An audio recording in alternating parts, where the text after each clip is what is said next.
मध्य प्रदेश स्थानीय निर्वाचन त्रिस्तरीय पंचायत निर्वाचन हेतु चुनाव लड़ने वाले अभ्यर्थियों की सूची। डिस्क्लेमर, यह ट्रेनिंग मटेरियल केवल इलेक्शन ऑफिशियल्स की ट्रेनिंग के लिए है। इसे मध्य प्रदेश राज्य निर्वाचन आयोग के दिशा निर्देशों के रूप में मान्य न किया जावे। किसी भी तरह की संशय की स्थिति में राज्य निर्वाचन आयोग के दिशा निर्देशों, नियमों, कानूनों को ही मान्य किया जावे। चुनाव लड़ने वाले अभ्यर्थियों की सूची। इस वीडियो में हम समझेंगे कि रिटर्निंग ऑफिसर को किस तरह से निर्वाचन लड़ने वाले अभ्यर्थियों की सूची तैयार करनी है। यदि किसी कैंडिडेट ने अपना कैंडिडेचर वापस नहीं लिया है तो उसे चुनाव लड़ने वाले उम्मीदवार के रूप में माना जाएगा। नामांकन वापसी की अंतिम तिथि पर दोपहर 3 बजे के तुरंत बाद रिटर्निंग ऑफिसर निर्वाचन लड़ने वाले कैंडिडेट्स की सूची तैयार करेंगे।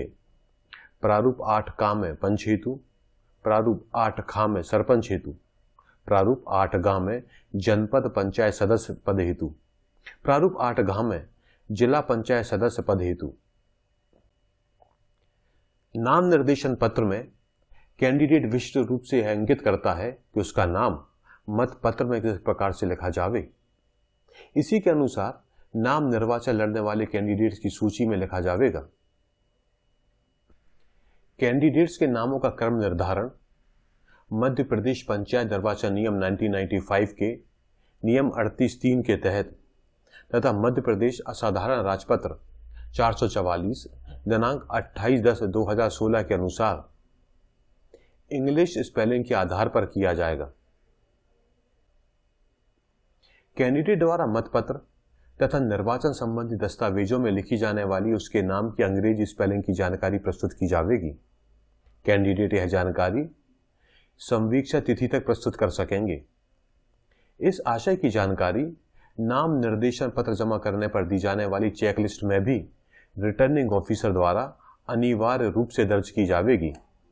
नाम निर्देशन पत्रों की संवीक्षा प्रारंभ होने के समय तक कैंडिडेट द्वारा निर्धारित जानकारी प्रस्तुत नहीं करने पर कैंडिडेट के नाम की अंग्रेजी स्पेलिंग रिटर्निंग ऑफिसर द्वारा निर्धारित की जाएगी।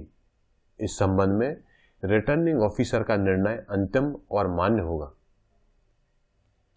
नाम की अंग्रेजी स्पेलिंग में विसंगति अथवा विवाद की स्थिति में रिटर्निंग ऑफिसर का निर्णय अंतिम और मान्य होगा।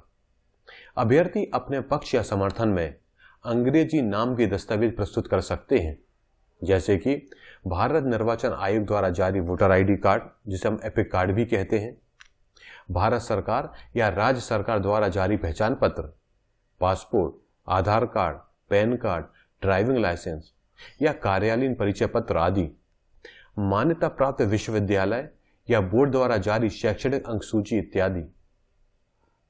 कैंडिडेट नाम निर्देशन पत्र के साथ जो डॉक्यूमेंट प्रस्तुत करेगा, यानी कि उसका अंग्रेजी में नाम किस प्रकार लिखा जाना है, वह प्रारूप आप स्क्रीन पर देख रहे हैं। यदि कैंडिडेट ने अपने नाम के साथ सरनेम भी लिखा है परंतु सरनेम बाद में लिखा गया है तो नाम के प्रथम अक्षर के आधार पर ही वर्णक्रम निर्धारित किया जाएगा।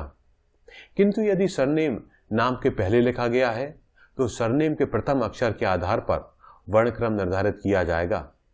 उदाहरण स्वरूप, यदि कैंडिडेट ने अपना नाम राजेश शर्मा लिखा है तो वर्णक्रम निर्धारण आर के आधार पर होगा। लेकिन यदि कैंडिडेट ने अपना नाम शर्मा राजेश लिखा है तो वर्णक्रम निर्धारण एस के आधार पर होगा। यदि कैंडिडेट ने अपना पूरा नाम पूर्ण अक्षरों में न लिखकर इनिशियल्स में लिखा है तो वर्णक्रम निर्धारण करते समय इनिशियल्स की ओर ध्यान नहीं दिया जाएगा। उदाहरण स्वरूप, यदि कैंडिडेट शिव कुमार ने अपना नाम एस कुमार लिखा है तो एस के बजाय उसका वर्णक्रम निर्धारण कुमार शब्द के प्रथम अक्षर के आधार पर होगा। यदि कैंडिडेट मदन लाल भारती ने अपना नाम एम एल भारती लिखा है तो एम के बजाय उसका वर्णक्रम निर्धारण भारती शब्द के प्रथम अक्षर बी के आधार पर होगा। यदि इनिशियल्स का प्रयोग करने वाले दो कैंडिडेट्स के नामों के सरनेम एक समान हो तो वर्णक्रम का निर्धारण इनिशियल्स के आधार पर होगा। उदाहरण स्वरूप, वाईपी सिंह और बी के सिंह तो कैंडिडेट्स के इनिशियल के संदर्भ में व्यवस्थित किया जाएगा, अर्थात बीके सिंह को वाईपी सिंह के ऊपर रखा जाएगा। यदि दो कैंडिडेट के नाम एक समान हो लेकिन सरनेम अलग अलग हो तो कैंडिडेट को उनके सरनेम के संदर्भ के अनुसार वर्ण क्रम में व्यवस्थित किया जाएगा।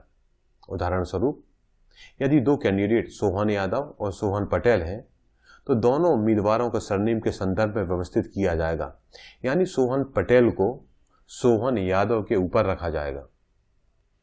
यदि दो या अधिक कैंडिडेट के नाम और सरनेम एक समान हो या वो केवल नाम ही लिखते हो और वह भी एक समान हो तो प्रत्येक के नाम के आगे उसके पिता का नाम जोड़कर या उसके निवास स्थान या व्यवसाय का उल्लेख करके उसे विभेदित और विस्तारित किया जाए और ऐसे कैंडिडेट के नामों के क्रम का निर्धारण उनके विस्तारित नामों के आधार पर किया जाए। उदाहरण स्वरूप, यदि दो कैंडिडेट के नाम कंछेदी लाल हैं तो उनके नाम के आगे उनके पिता का नाम जोड़ा जा सकता है, बाबूलाल कंछेदी लाल तथा आत्माराम कंछेदी लाल। अब वर्णक्रम निर्धारण में आत्माराम कंछेदी लाल पहले आवेगा व बाबूलाल कंछेदी लाल बाद में आवेगा। अब यदि दोनों कैंडिडेट्स के पिता का नाम भी एक समान हो तो कैंडिडेट से परामर्श और उनकी सहमति से उनके व्यवसाय या निवास स्थान का नाम साथ में जोड़कर उनके बीच विभेद किया जाए। उदाहरण स्वरूप, यदि दो कैंडिडेट के नाम कंछेदी लाल है और उनके पिता का नाम रामदीन भी समान है तो अब वर्णक्रम निर्धारण में उनके व्यवसाय नाम के साथ जोड़ा जा सकता है, जैसे कि कंछेदी लाल ठेकेदार व कंछेदी लाल बैंड मास्टर। यह पेशे के अनुसार विभेदन किया गया है। वर्णक्रम निर्धारण में कंछेदी लाल बैंड मास्टर पहले आवेगा व कंछेदी लाल ठेकेदार बाद में आवेगा।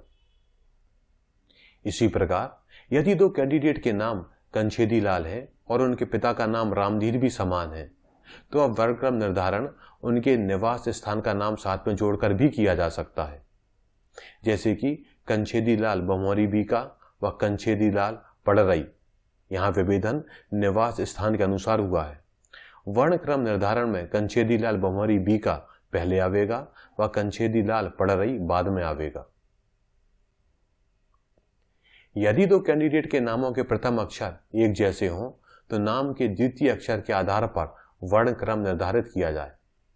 यदि नाम के प्रथम और द्वितीय अक्षर भी एक जैसे हों तो तीसरे अक्षर के आधार पर वर्ण क्रम निर्धारित किया जाए और इस रीति को आगे भी अनुसरण किया जाए। उदाहरण स्वरूप, यदि दो कैंडिडेट राम नारायण व राम प्रसाद ये एक समान है तो प्रथम तीन अक्षर राम एक समान होने के कारण वर्ण क्रम का निर्धारण चतुर्थ अक्षर के आधार पर होगा। क्योंकि दोनों के नाम के चतुर्थ अक्षर राम नारायण एन चौथा है पहले आता है व राम प्रसाद में पी बाद में आता है, अतः वर्ण क्रम निर्धारण में राम नारायण पहले आवेगा व राम प्रसाद बाद में आवेगा। यदि दो कैंडिडेट राम नारायण व राम प्रसाद हैं, अब यहां प्रसाद अलग हो गया है तो पहला कैंडिडेट राम नारायण है व दूसरा कैंडिडेट राम प्रसाद है तो प्रथम तीन अक्षर राम तो एक समान है, यहां प्रसाद सरनेम है, अतः वर्ण क्रम निर्धारण में राम प्रसाद पहले आवेगा व राम नारायण बाद में आवेगा। अब यदि दो कैंडिडेट संतोष कुमार अग्रवाल व संतोष अग्रवाल हैं तो दोनों कैंडिडेट के नाम संतोष एक समान है। अब वर्ण क्रम निर्धारण संतोष कुमार अग्रवाल में के व संतोष अग्रवाल में ए के आधार पर होगा, अतः वर्ण क्रम निर्धारण में संतोष अग्रवाल का नाम पहले आवेगा व संतोष कुमार अग्रवाल का नाम बाद में आवेगा। दो कैंडिडेट संतोष कुमार अग्रवाल व संतोष लालचंद अग्रवाल हैं तो दोनों कैंडिडेट के नाम संतोष एक समान है। अब वर्ण क्रम निर्धारण में संतोष कुमार अग्रवाल में के व संतोष लालचंद अग्रवाल में एल के आधार पर होगा, अतः वर्ण क्रम निर्धारण में संतोष कुमार अग्रवाल का नाम पहले आवेगा व संतोष लालचंद अग्रवाल का नाम बाद में आवेगा। हिंदी के कई नाम अंग्रेजी भाषा में इस प्रकार लिखे जाते हैं जिसमें प्रथम अक्षर साइलेंट के रूप में उच्चारित होता है, जैसे कि क्षितिज में के साइलेंट है, ऋतिक में एच साइलेंट है व क्षमा में के साइलेंट इत्यादि। अतः ऐसी स्थिति में वर्ण क्रम निर्धारण में साइलेंट अक्षरों को भी मान्य किया जाएगा। अंग्रेजी भाषा में नामों की स्पेलिंग बहुप्रचलित परंपरा के अनुसार ही मान्य की जावे। हीरालाल की स्पेलिंग HIRALAL और HEERALAL दोनों प्रकार से मान्य की जावे, परंतु किशोर की स्पेलिंग KISHORE ही मान्य की जावे, ना कि KEESHORE। यदि किसी कैंडिडेट द्वारा कैंडिडेचर की सूची में वरीयता प्राप्त करने के उद्देश्य से अपने नाम का प्रथम अक्षर अंग्रेजी के साइलेंट अक्षर से प्रारंभ किया जावे अथवा किसी अक्षर की पुनरावृत्ति की जावे तो यह मान्य नहीं होगा। अमित और अनिल में वर्णक्रम दूसरे वर्ण के आधार पर तय होगा और अमित पहले आएगा, अनिल बाद में। लेकिन यदि अनिल अपनी स्पेलिंग AANIL लिखकर पहले आने का प्रयास करता है तो यह मान्य नहीं होगा।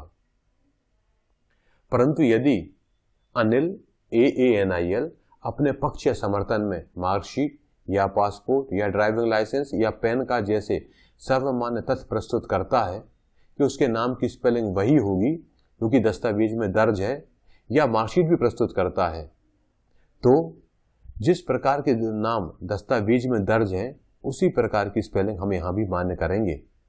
इसी प्रकार राम RAM के स्थान पर यदि ARAM लिखा जाता है तो यह मान्य नहीं होगा। रिटर्निंग ऑफिसर वही स्पेलिंग मान्य करेगा जो बहुप्रचलित परंपरा के अनुसार मान्य हो। कैंडिडेट के नाम के पूर्व किसी भी सम्मान, अकादमिक, वंशानुगत, पेशेवर या किसी अन्य शीर्षक को शामिल करने पर कोई आपत्ति नहीं होगी, लेकिन ऐसे शीर्षक को वैध रूप से नामांकित उम्मीदवारों की सूची बनाते समय ध्यान में नहीं रखा जाएगा, जैसे कि professor, doctor, engineer, major, colonel, कुंवर, महंत, ठाकुर, चौधरी, पंडित इत्यादि।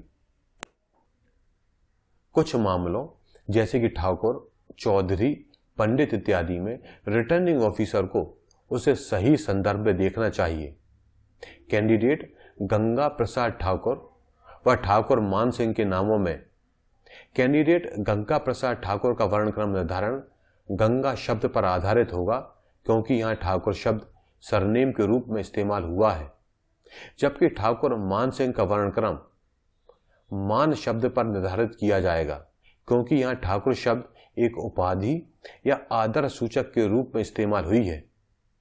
संशय की स्थिति में कैंडिडेट से स्थिति स्पष्ट करा ली जाए और तदनुसार ही वर्णक्रम निर्धारित किया जाए। रिटर्निंग ऑफिसर को सलाह दी जाती है कि वह वर्णक्रम निर्धारण में विवाद से बचने हेतु समय पूर्व भी कैंडिडेट से ऐसे दस्तावेज प्राप्त कर ले जिससे कि कैंडिडेट के नाम की अंग्रेजी स्पेलिंग की पुष्टि हो सके। कैंडिडेट के नाम पर अंग्रेजी स्पेलिंग के निर्धारण में रिटर्निंग ऑफिसर द्वारा लिया गया निर्णय अंतिम होगा और मान्य रहेगा। निर्वाचन लड़ने वाले अभ्यर्थियों की सूची पंच के लिए प्रारूप 8 क में रहेगी। सरपंच पद हेतु प्रारूप 8 ख में रहेगी। जनपद पंचायत सदस्य पद हेतु प्रारूप 8 ग। जिला पंचायत सदस्य पद हेतु प्रारूप 8 घ। इस वीडियो में हमने समझा कि चुनाव लड़ने वाले कैंडिडेट की सूची किस प्रकार तैयार की जानी है। यदि आपके कोई डाउट है या क्लैरिफिकेशन है तो आप स्क्रीन पर देख रहे मेल के थ्रू कॉन्टैक्ट कर सकते हैं। रूल्स एंड रेगुलेशन की दूसरी वीडियो देखने के लिए स्क्रीन पर देख रही वेबसाइट पर विजिट करें। थैंक यू, धन्यवाद।